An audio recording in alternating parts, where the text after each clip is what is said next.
Here we are. Welcome to the program, everyone. It's just about 2 o'clock on this day after the election, November 4th, 2020. We've got a lot to talk about. We welcome you to the program on behalf of the Newhouse School and Dean Mark Lodato. So let's get right to it. We've got plenty to talk about in this next hour, about 40 minutes of questions and about 20 minutes of your questions.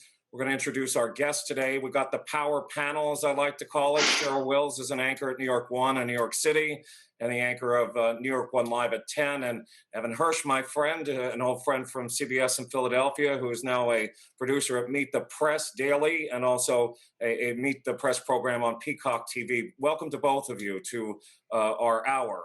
Cheryl, let's start with you. I guess that, sometimes I think the simple question is the best question. The day after the election, where do you think we are, and what do we know and what do we not know? Yeah, isn't that the $6 million question? I think, first of all, we're all sleep deprived. Professor, it's a pleasure to be here with you. Thank you to Cheryl. Hi, Evan. And I'll do everything for my Newhouse family. Okay, so where we are is that we don't know where we are. President Trump is demanding a recount in Wisconsin. The media called it for him. Most of the votes are in. And of course, in terms of that path to 270, if Biden wins Wisconsin and he pulls off a win as expected in Arizona and possibly Nevada, then, and Michigan, of course, he's in. So they're going to do the recount in Wisconsin. And I think President Trump has a few more tricks up his sleeve, for lack of a better word, if he doesn't get his way. He's indicating that in tweets today. And so it's a huge wait and see. We may not know until Friday. Evan, what do you think? Where do you think we stand, and what do we know, and maybe what do we not know? Well, what we don't know is a lot. At this point, we're just waiting on the recall number, waiting on the count numbers. It's going to be at least a couple of days. I mean, I would think before we really have this all locked down. It struck me that a lot of people seem to be surprised about the length of time that this is taking. And what's interesting to me is, I'm surprised by the lack of surprise. This doesn't seem surprising at all. Yeah. These numbers were close. Especially in these battleground states. So I really feel like, this was sort of to be expected, even though we're all so emotionally, mentally, physically drained by it. So, it's going to be a couple of days of just waiting and seeing. This will take the time that it needs to take. And we all have to sort of sit here and fill time in the interim. Yeah. Cheryl, were you surprised about, as you started to see how things were shaping up last night, were you surprised at how things were going? Because, there were some prior to last night, once again, that were predicting that, last time it was Hillary Clinton and this time Joe Biden, that, he was going to win in a landslide. And James Carville even said we would know by 10 o'clock, and clearly that didn't happen. Yeah, Professor, what I'm surprised is that we haven't learned as a society that polls are pretty much useless at this point. We know the polls had Biden ahead in Florida. Trump handily won Florida. We know the polls said the Senate was going to turn blue. It was going to be a blue wave. Clearly, that is not happening. So when I was on the air last night, that's what struck me the most, how wrong the polls were. And here we are again in this horse race, and whichever candidate pulls off the presidency, it's going to be by a hair. It's going to be by a nose, that's for sure. And it will probably be tied up in court.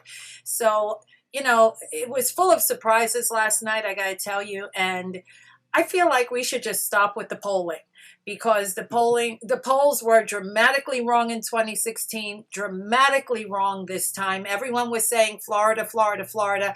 Now Florida is a non-issue. It's really Michigan, Michigan, Michigan. So it's, we have to rethink the way we cover these big elections, especially our reliance on national polls. Well, I think that's a good point. Van Jones last night was saying all the pollsters should be fired, and frankly, I don't disagree with him either. I mean, I think that for the longest time, we relied on polls because people had landlines and they were much more reliable. But I think with cell phones and spam and people reluctant to pick up the phone, let alone tell a pollster the truth, Yeah. they present a lot of problems. Evan, how do we evaluate 2020 and not falling into, I guess, because we all do it, I think, as journalists, fall into the kind of horse race, who's winning, who's losing, who's up in the polls, because it's really our only way of telling what's going on. But are we really even learning anything from them?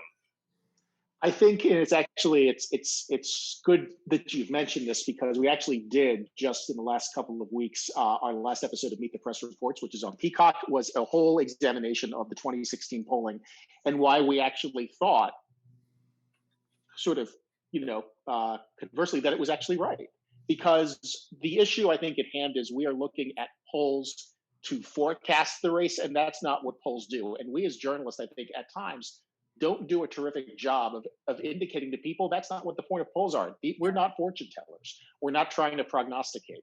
We're not trying to tell you this is what's going to happen. This is a snapshot of the race as it is at this very moment, and you have to look at it in the aggregate. It's not a forecasting tool. We are not tracking a hurricane. This is just a piece of data that you have to compile with lots of other pieces of data. And to Cheryl's point, there's a lot of variables that you have to consider. That the margin of error can be enormous on these things if we don't pay more attention to it.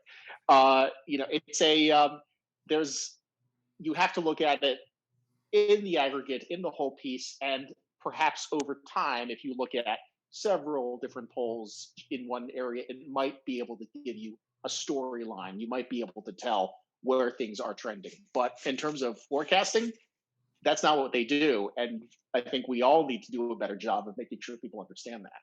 Yeah, and to Evan's point, in an emotionally charged election like this one, people want something to hold on to in the weeks leading up to the election. And Right. they're holding on to a fantasy that, once again, the polls have dramatically failed us. And this can cause a riot for people who really had people are blowing up my phone as we speak. Why? The polls, the polls, the polls. And just like Evan said, it's just a small snapshot. But I believe the mass media as a whole really relies too heavily. Well, I mean, they all but gave it to Biden. You know what I mean? As of 48 hours ago.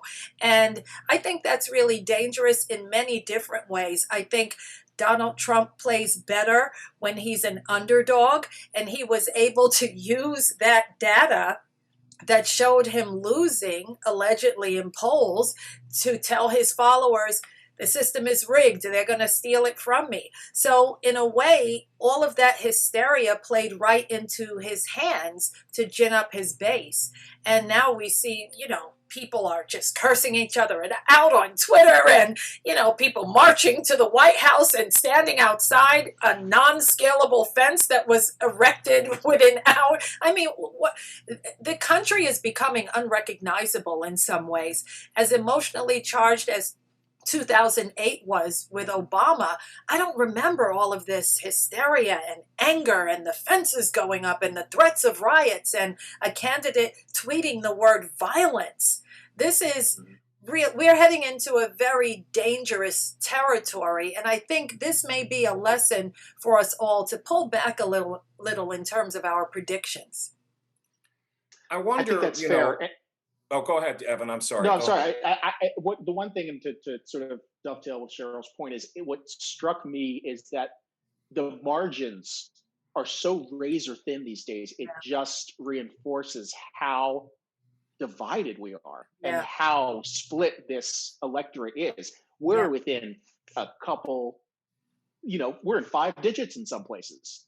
In terms of how divided. So I think that, combined with the misinterpretation of polling, contributes to this. Well, what are you all talking about? This is not what this says. And I also think that there are times where sort of the national forecasts for popular vote, because that's not how we elect a president, is contributing to this dichotomy of, well, why does this say one thing versus the other? You know, it needs a lot of subtext. It needs a lot of explaining. Yeah. Well, and let's look at for a second. We talk about the popular vote, Evan. And I think that's a good way to take us right now, which is that, you know, this if President Trump were to pull this out and win, it would be the third time in 20 years that the person that got the fewest votes of the major presidential candidates would end up winning the White House. And I guess, you know, I was thinking last night about the idea of, yeah, I guess we can have this conversation about, you know, whether the popular vote should be what we look at as far as, you know, winners and losers, and whether we should abolish the electoral college. But in some ways that may never happen either. I mean, do you think that it's time to have that conversation about how we do elections in this country? Because I don't even think most Americans fully understand it, let alone people outside the country. I think there's an ongoing issue with the electoral college of whoever's empowered to abolish the electoral college typically is the group who just won the electoral college. So Right. there is not, you know, it is this ongoing kick the can down the road, not to use a terrible Washington metaphor, but you know, there are obviously multiple benefits to using the electoral college. It allows, you know, underrepresented groups, underrepresented states to still have a strong voice in this system. But, you know, when you talk about potentially having yet another presidential victor who had fewer popular votes, that is you do need to think about examining it after a while. Cheryl, what's your take on that? Yeah, you know, I think that the founding fathers were right in establishing the Electoral College. I really do, because in my view, maybe I'm wrong about this, but some states would never ever matter if it came down to just the popular vote. Like, it would just be a horse race between the bigger states, and then the smaller states might not, you know. So I do agree. I think they had tremendous insight into doing that. And I think, you know, it's fair when you really unfurl it and look at the history of it. It's fair. But I think that our interpretation and misrepresentation of what the Electoral College really does, I think we could all use a good lesson in why it was created, why, you know, it is the way it is. And then I think people would better understand it. But I don't think it's well understood. And I think the media, you know, with their reliance, again, not to go back, but their reliance on polls and all the other things going on. And then when you mix in the Electoral College, especially someone from another country, I think they're like, what the heck are you guys doing in the United States of America? Hillary won the popular vote. We don't understand. But I think everyone needs a civics lesson, including perhaps myself, on, you know, why the Electoral College was created and why it kind of makes it a more level playing field across all 50 states. Well, I wonder if both of you think that's the case, especially Cheryl, with the idea that, you know, people go about their lives, as I always say to, you know, my colleagues or the reporters that work for me, or now my students, is that people have lives, they have work, they have jobs, they have kids, you know, and then they, you know, do their civic duty, they pay attention at the end, you know, a lot of voters, but many people are informed. But I think that we, you know, all of a sudden now today we're talking about the one Nebraska congressional district Right. gets a vote, and then this district in Maine gets a vote. And really, I think that for people jumping in right today, it can be confusing. No, it definitely is. And I didn't know that Maine split it like that. I didn't know that Nebraska split their electoral votes. Like, I mean, that's why I said I think I need a lesson as well. You know, I thought that, you know, they just won all of the electoral votes in the state. And then I'm seeing this and I'm like, well, what is going on? So, you know, I think that everyone could use a lesson. And I think you're right. People go about their lives and they're busy and they're working and they do their civic duty voting, and then things turn haywire. And it's just confusing. And I think tonight when I'm on the air, they're waiting for me at a conference call right now for 3 o'clock.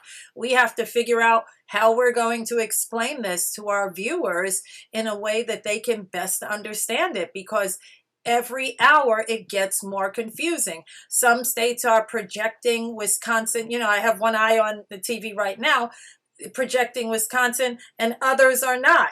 And Georgia is in play, and everyone's confused. Like, why isn't Georgia for Trump? You know what I mean? So it's just a lot of moving pieces right now, and the electorate is understandably confused. Evan, can I ask you two parts on that? One, to answer the same question about, what do you tell viewers? I always say that you should speak with respect to the audience, not talk down to them, which is one of my big things that I tell my students: always respect the viewers. But how do you do that and explain everything? And also, when you're sitting in these meetings, I know you just finished your program, but how do you talk about that, about how you're going to explain things to the viewers that may not know what's going on? For the MSNBC viewer, it's a little bit challenging because we are typically people who are already in the tent are watching it. These are people who are paying attention. These are people who are connected to, intimately connected to this story. So that is a constant balance. Jim, I come from local news like you. We were, right, both in Philadelphia. I was in Columbus and actually in Syracuse before that. So I come to it with a local news mentality, which is it needs to be explained. What's in it for the viewer? All of the things that you hear from consultants and so on and so forth. I never anticipate, or I never sort of preconceive that people already know. So you try to work it into the way that you do copy. I mean, we at NBC have been very transparent about how our system works. We have a write-up online right now about how the decision desk works. Because otherwise, that seems like, what does too early to call mean? What is too soon? What is too close to call mean? What is, why are we saying this versus the other? I think the answer is in part trying to sprinkle as much context in on a daily basis as you possibly can, and also create these opportunities for transparency with more articles, more online resources, podcasts, different type of channels to connect people to information beyond just their television set. There's only an hour. I've only got an hour, so we can only use it so much. But it is a constant back and forth that we're having in our editorial discussions about how much do we need to stay, how much do we need to contextualize, because you don't want to lose anybody along the way. Yeah. Cheryl, I'm curious about your approach to your job, since you're on the air as an anchor and then a host of your own public affairs show. But in this environment of such hyper-partisanship and tribalism, as they say, about people picking one side or the other, and many people, these days questioning what the media is doing and how they're doing it, especially, from one side that, has used terms like fake news. Yeah. How has your job changed, and how do you view how you execute your job as far as informing people knowing that? What an excellent question. And I was hoping we would get to talk about this.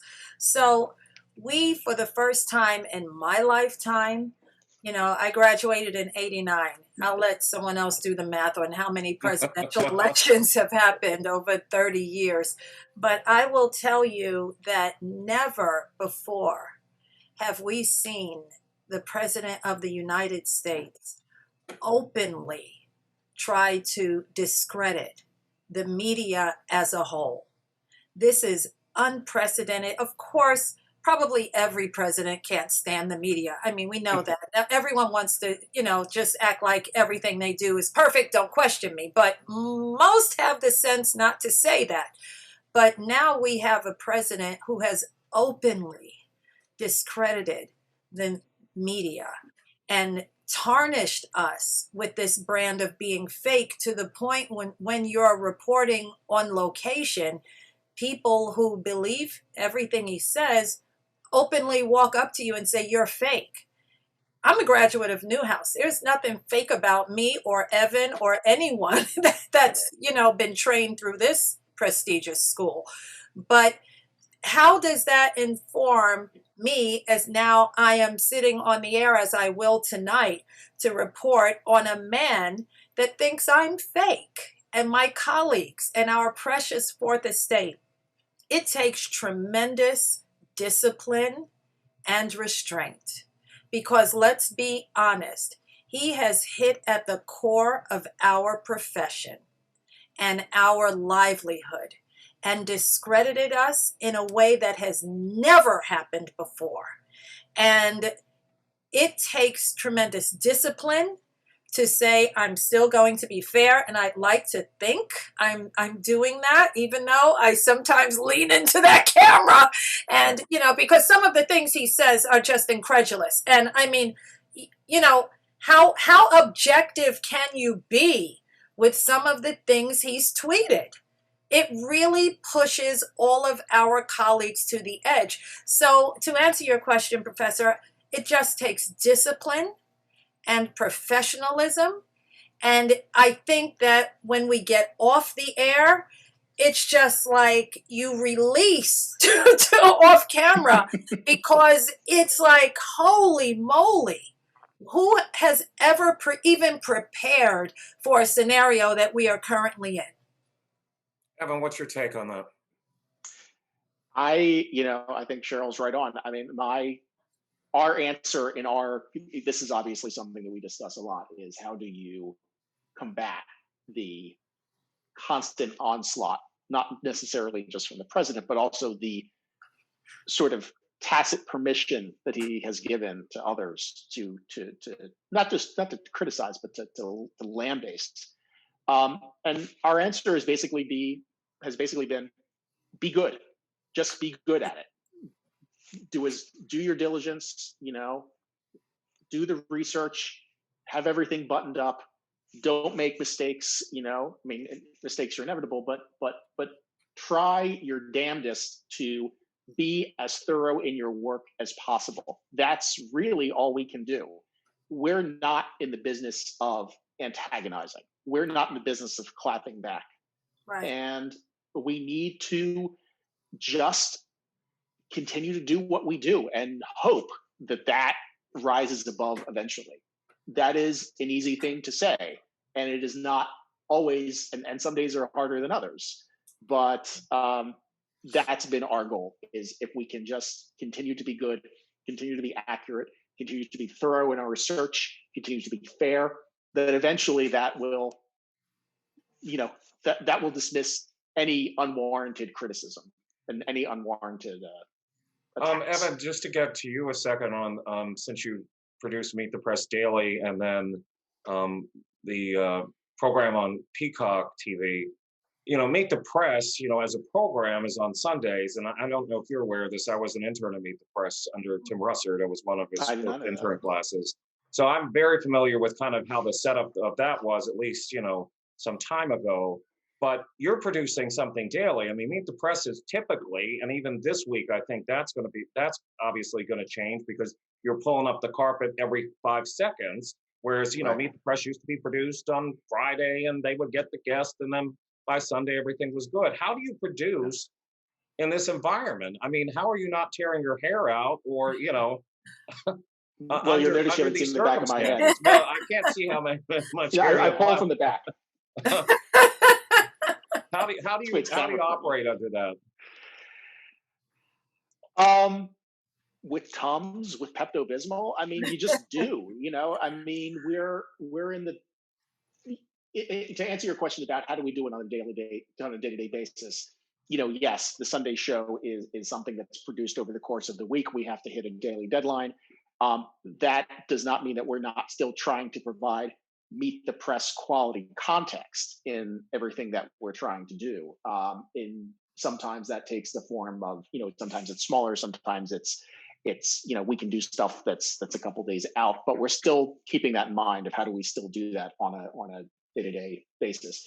In terms of the fire hose, in terms of the barrage, you just keep facing the barrage. And, I mean, I've invested in maximum strength Excedrin and, all these other things because it does obviously have an impact on you. It is exhausting, but you know, fortunately, I've come to a point where I can take a weekend off and still be ready for the fire hose the next week.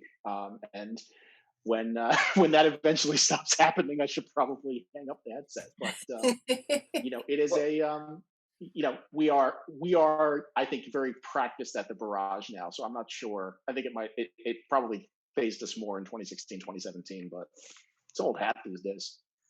Yeah, and it's great to know, Professor, that you were an intern for Tim Russert. Can we please sing our praises for the great Tim?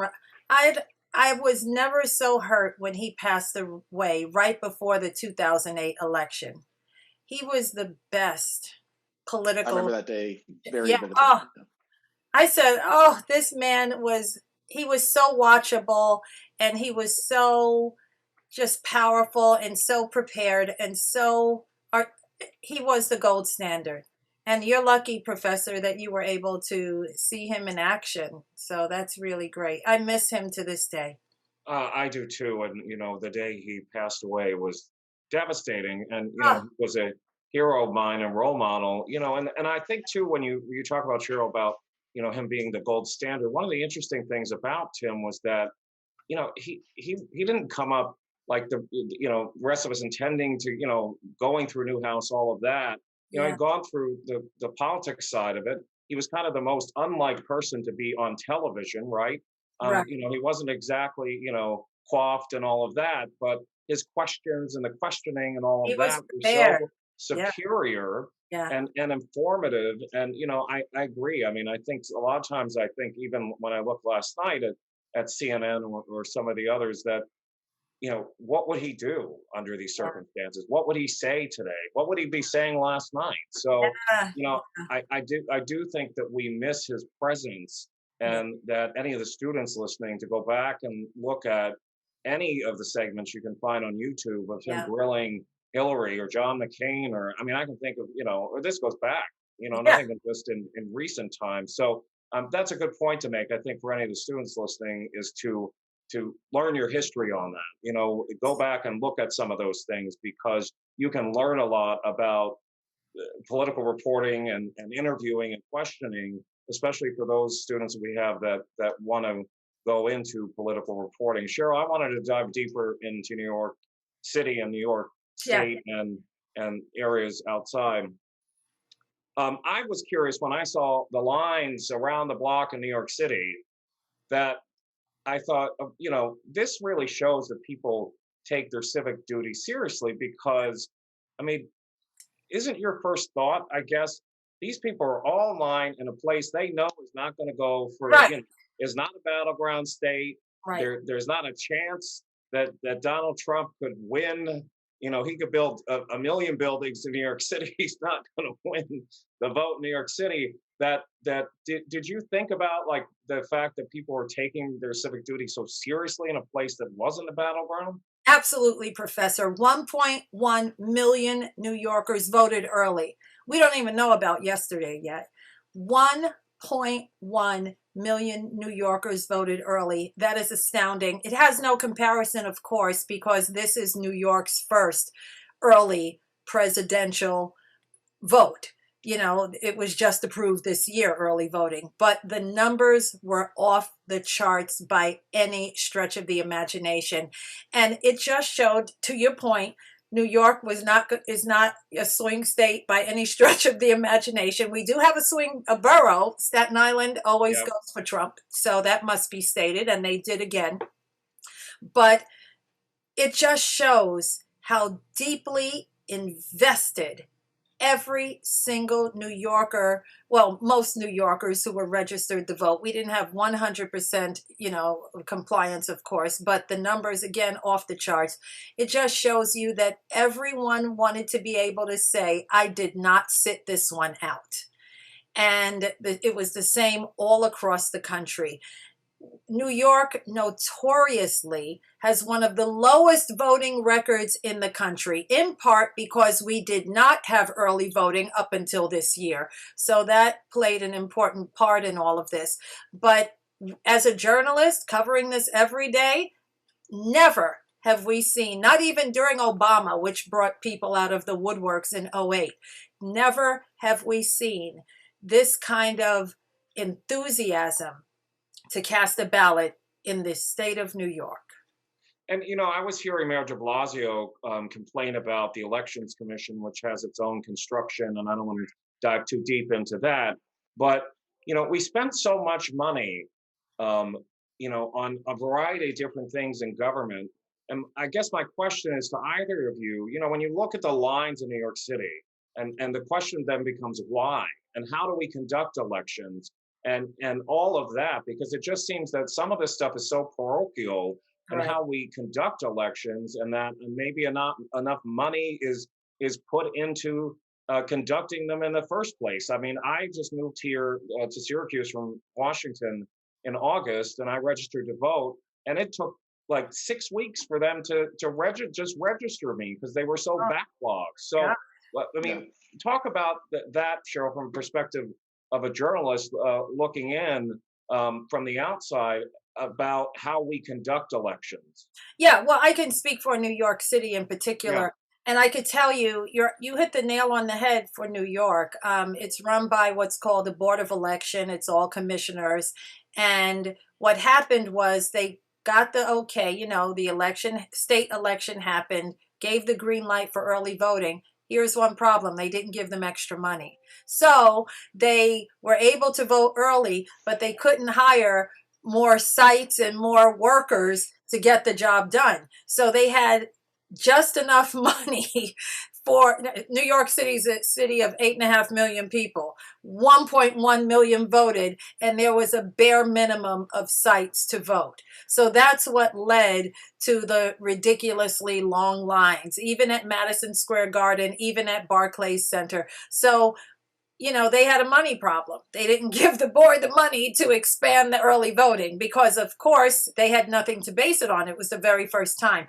But, that's kind of characteristic of what happens across the country. Okay, do this, but we're not giving you the money until you can prove that you need the money. And New York couldn't prove it because they never had a presidential election where people voted early. Evan, why don't Funny we how that dive works, into isn't it? that and from Philadelphia, because the both of us are very familiar with the Philadelphia area, and just look at what's happening today. I mean, they're still counting. There were lines around the block and issues like that. But again, we're talking about an area that's, you want to talk about parochial. I mean, you and I both know how Philly elections are conducted and what goes on. Yeah. What would you say to that topic of how we conduct elections? I mean, what I would like to see is mail-in balloting become more widespread, more permanent. I'd like to see, I would love to see a national holiday for election day. I think that there needs to be Yeah. better systems point. put in place to allow people more access to voting. Right now, our system is the polls are open. They're basically open during business hours. And if it weren't for the fact that it's COVID, most people would be working and probably crushing the polls on the peripherals early in the morning or in the evening or in the early afternoon. Some of them close as early as 7 o'clock. Right. So, we basically created a system that very much disincentivizes people from voting. Oh, it's a big pain. I don't have time. I don't have time to wait in line. I could do that. I could get dinner. We need to create more systems to give people more access. And I think having the mail-in ballot, that's how I mailed my ballot in, is the way to do it. And a national holiday, paid time off for people to stand in line if that's how they so choose to use it, I think would make a big difference in, if not necessarily adding to the not necessarily creating, but certainly taking away one of the excuses not to. And what about we this often issue? say the American people have spoken. Well, usually this election, maybe 60% of the American people will have spoken. We need to create opportunities for that other 40. I was thinking also about, and when we talk about the how we conduct it, but also how people are treated throughout. I mean, for one thing, as journalists, I wonder how much better we can explain to the public or cover the idea of people are actually disenfranchised in this country, that there are efforts to try to to get in the way or interfere with people from voting. I mean, we saw it in Mhm. Yeah. Harris County where there was an attempt to throw out 127,000 votes. And we Mhm. saw it in Georgia a few years ago of For efforts. People drive-through voting, crossed off the rolls. because that changes so much, right? What's Yeah. that? For drive-through voting, Yeah. because how can people possibly drive through and vote? Which it's there should be more drive-through voting. There should be all sorts of Yeah. things that we should be in place. Obviously, there are actors who don't want that, Yeah. but if we're having the argument of how do we get more people to participate in the system, how do we make it easier, that's one way to do it. I mean, it is. We've certainly paid a lot of attention, and we have spent a lot of airtime talking about, efforts to sort of disenfranchise voters. Um, so we're certainly cognizant of it. We're certainly reporting it. We're doing our best to make sure people are aware of it. But I assure you, there are things going on now that we're not even necessarily Yeah. party to. And voter suppression used to be limited by and large to Black and brown communities. Sadly, famously so. Count how many jelly beans are in this jar. Yeah. My family members were subject to that kind of harassment in the South. I think this is the first time we're hearing white Americans, and I've seen it on numerous broadcasts, say, I've never been treated this way before. So voter suppression in this election, I think when we finally do the Monday morning quarterbacking, we will see that it was widespread in many communities like Harris County, where the drive-through was stopped with the exception of one. There were supposed to be 10, and they went to court and stopped all but one. And to this hour, I'm like, what was the threat? People are saying they feel safer in a pandemic to drive into a tent and hand in their ballot. What was the they weren't giving 10 ballots for one person. They just wanted to hand in their ballot in their car in a tent. But for some reason, Republicans in that state were very offended by that, and a judge agreed. And in my view, that was a terrible example of voter suppression. And we don't know what those people did. Did they give up, or did they go stand online like everyone else? There might have been people with disabilities who needed to have the drive-through. So that was very disturbing to see, as well as the incidents in Georgia. And I think of all that has happened, that just broke my heart, that voting is sacred in this country. It's part of the reason why people come here, because of our free and fair elections. And to see that it's being infringed upon, that just hurts me in a place that I can't even properly express, as a descendant of people who were routinely stopped from voting. How did the pandemic, speaking of it, and drive-through voting and all of that, the places had to adjust to the pandemic. How did the pandemic impact the campaign itself and the way that both of the candidates campaigned during the general election and what they focused on? Because obviously, the universe that we live in right now, it's the overarching issue. It's it impacts you everywhere you turn. I mean, every time you pick up the keys to go out the door, you got to remember to put on the mask. I mean, it's impacting everything. How do you think that Trump and Biden approached it, and do you think their approaches were appropriate, and did they work? I mean, this was the pandemic election in the truest sense of the word. I think, in fact, many people voted for Trump because they were just sick of hearing about COVID. And I think many thought, okay, I want Trump because I don't want my business to close. I don't want anyone talking about this every day. It's fine. We'll get sick if we do, and we'll shake it off like the flu. I don't want a president telling me how to live my life. I don't want anyone telling me to wear a mask. The pandemic played an enormous role in this election. And I think that's why we're dealing with a horse race right now, because I think that the president did many things that raised eyebrows with even Republicans. Clearly, there's a whole website called Republican Voters Against Trump, where they're like, I cannot in good conscience do this anymore. Their opinions are well known by the thousands. But I think when you factored in the pandemic and people's livelihoods, I think that is a clear example of how the pandemic swayed people to vote one way or the other. Evan, your take on how the pandemic impacted the campaign? No, I think Cheryl is right on the money. It seems like Trump was running against the virus, whereas Biden was running to fight the virus. Exactly. Yep. And that I think created the discussion. We never really got into what are you going to do to fight this? What is the plan? And that was the multiple moderators tried to make that happen, and I don't feel like we ever came away with a real understanding of what are you going to do in term 2 to fight this thing. It all was very sort of generalized. So, no, sorry, Jim.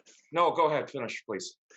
No, I just think that it's one of those. It's remarkable how so much time was spent and so much effort was spent in trying to get an answer, and I don't feel like over the course of the 6 months or 7 months this has happened, I don't feel like we've ever gotten it. Cheryl, did you have something to add? I saw you. Oh no, we're on the same page, Evan and I. Yeah. I had a question about disqualification campaigns. I'm a big political junkie, so this stuff I follow like crazy. But in 2016, Hillary basically said you can't put him in the White House, so you got to put me in the White House. That was a lot of what she was saying, right? It was his behavior, this and that about why you can't vote for him, which means you have to put me in the White House. And then this campaign, which we heard a lot about, Biden's a decent man, which, I started my career in Delaware covering politics. And, he is a decent person. He is a decent man. But a lot of this also was, Trump's, Biden saying Trump's language, Trump's behavior. You can't vote for him. I'm the decent guy, so you got to vote for me. It didn't seem to work. I mean, maybe Biden will pull this out, but obviously not to the level that people think. I mean, Right. Is that telling voters you can't vote for the other guy? Is that an effective strategy? Well, clearly not. The voters have spoken, and I think that of all the things that have come out of this election cycle, we have learned a lot about our American populace. That decency, the things that would normally destroy a candidate. When I was in Newhouse in the 80s, please, Michael Dukakis and all the other candidates who never made it because something came out of nowhere about their past, forget it. That is over. Voters clearly don't care. Republicans had their line. We're not electing a pastor. We are electing a president. We know what he is. And I have a feeling that is going to define our candidates for president for a very long time. So the bar has been dropped.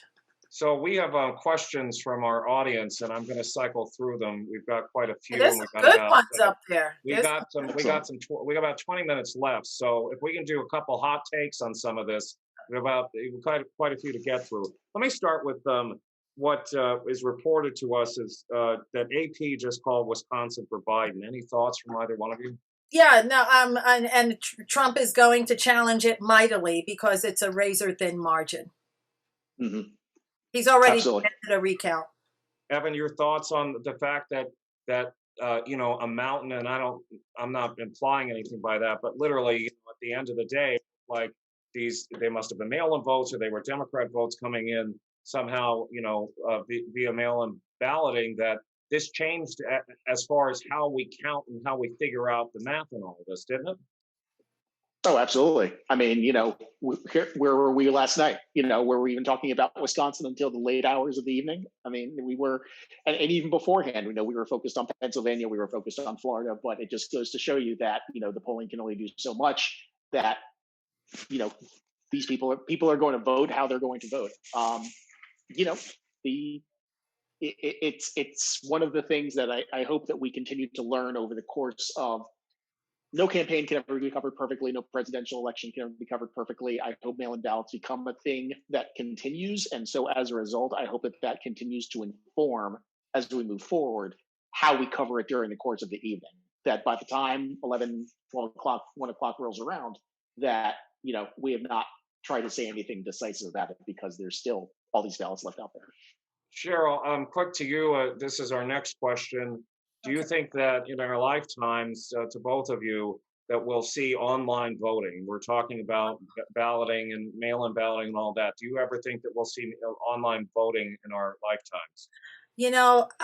In our hacking world, I would hope not, because now that we have seen interference from other countries like Russia, and I would say unless there's some superior security of I would never want to see that because it could clearly be hacked. And I have breaking news to report to my Newhouse colleagues. The Trump campaign has just filed a lawsuit to stop the counting of ballots in Michigan. Mm-hmm. I mean, what do we think of that? This just in. Evan, what do you think of that? Unbelievable. Not surprising, and here this is going to be our story for at least the next several days, if not weeks. Is the fight over which ballots count and which ballots don't, and wow. Strap in, everybody. That's this is how elections are won these days.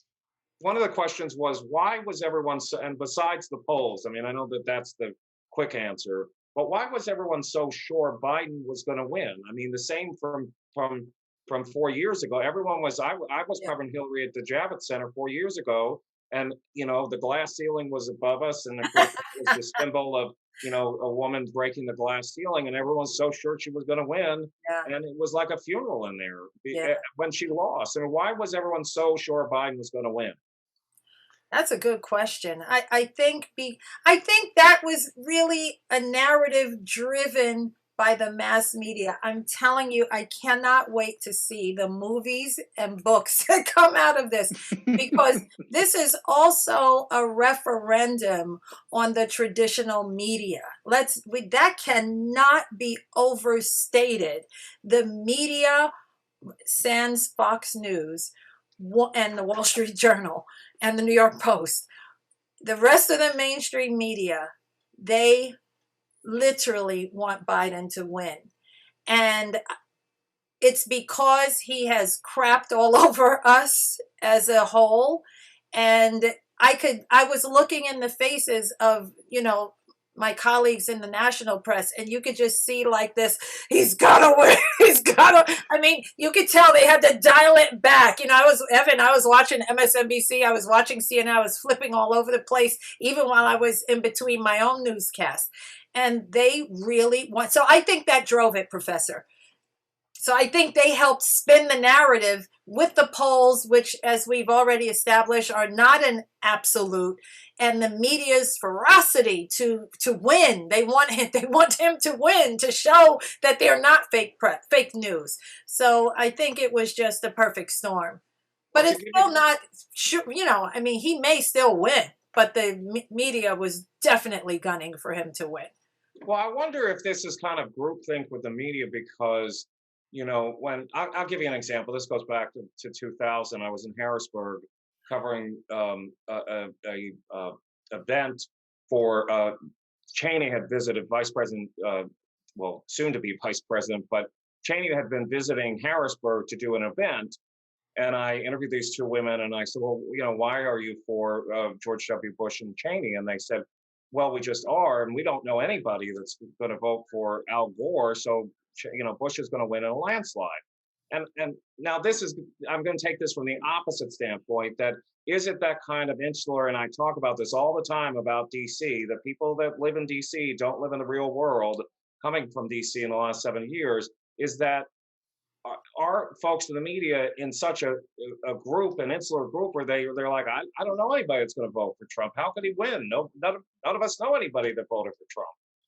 Yeah, Evan, yeah. I think some of that is true in terms of the insular part of that. I think the echo chamber is wide and deep, and the walls are thick. And, people tend to, certainly as we've seen, I think over the last, certainly over the last decade and beyond, um, people tend to veer towards the material, towards the news that they agree with.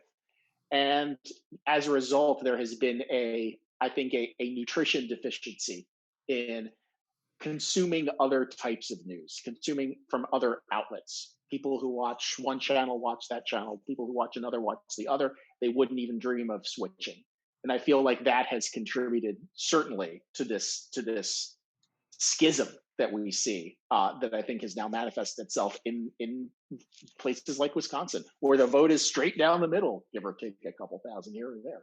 Let me bounce off of that, because one of the questions I'm trying to kind of cycle through all these questions is, how much do networks, particular networks, influence voters? Because as we all know, speaking of tribalism, that, there are certain groups, Evan, that veer towards watching MSNBC. We clearly know that that's the case with Fox News Channel.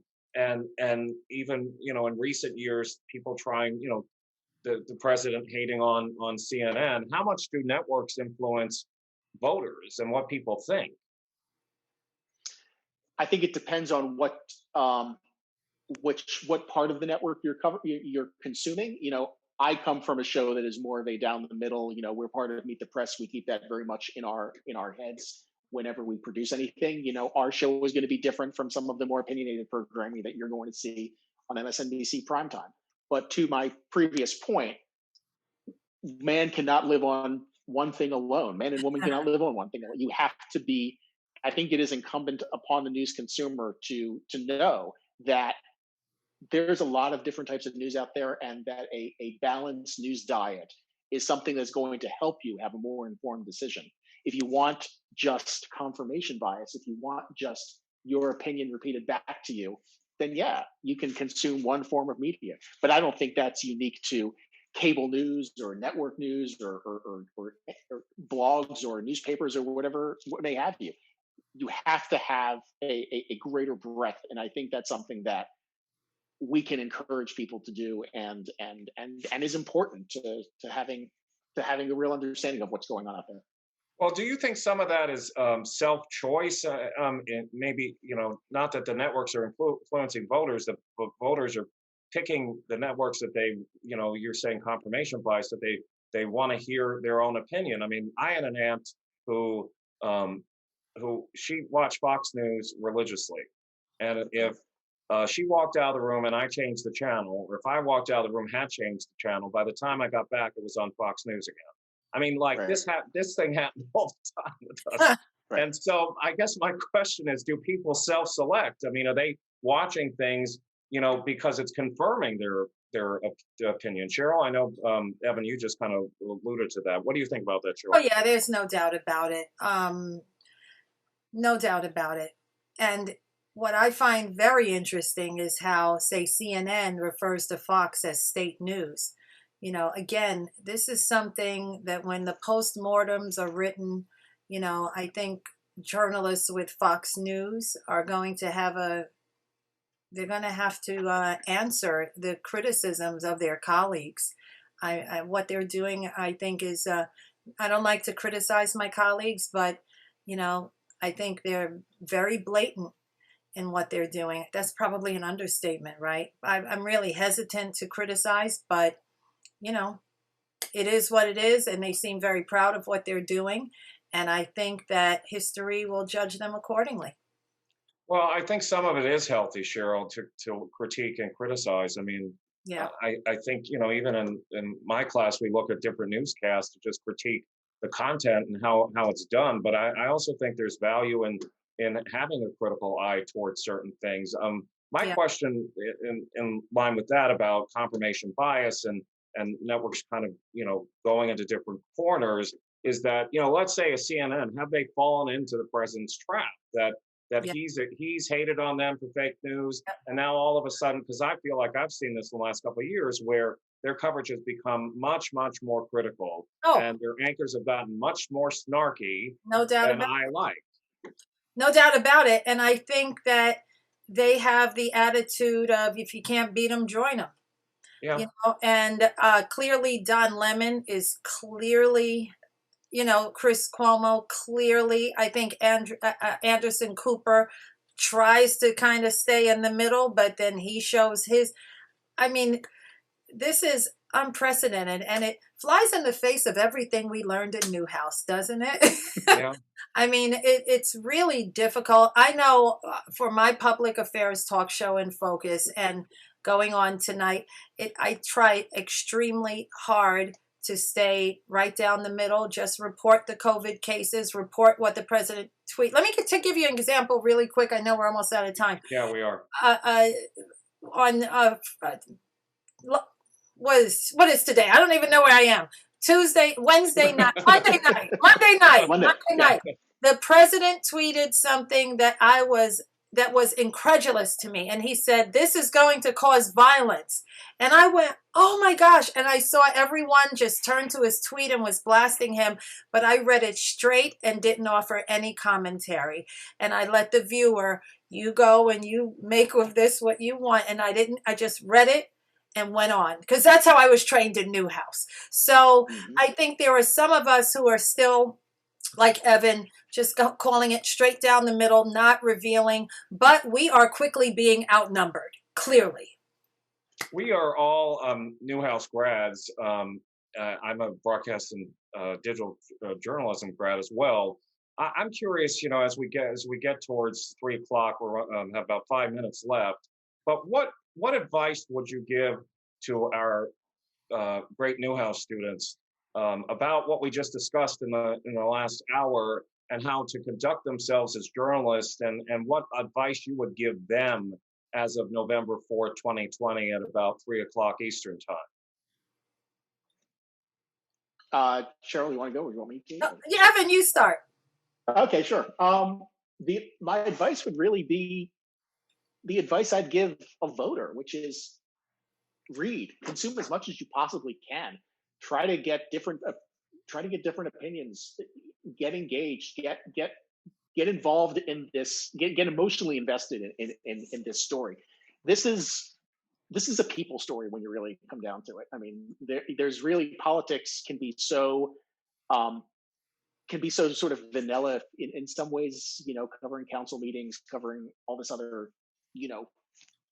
all this other stuff that goes on in the political world. But it's a people story. And the more media you consume, the more people you talk to, the more involved you get, the more engaged you are in the system. I think you will find those. And the people who are most successful at conveying the people aspect of those stories, I think, are the ones who will find most success covering politics.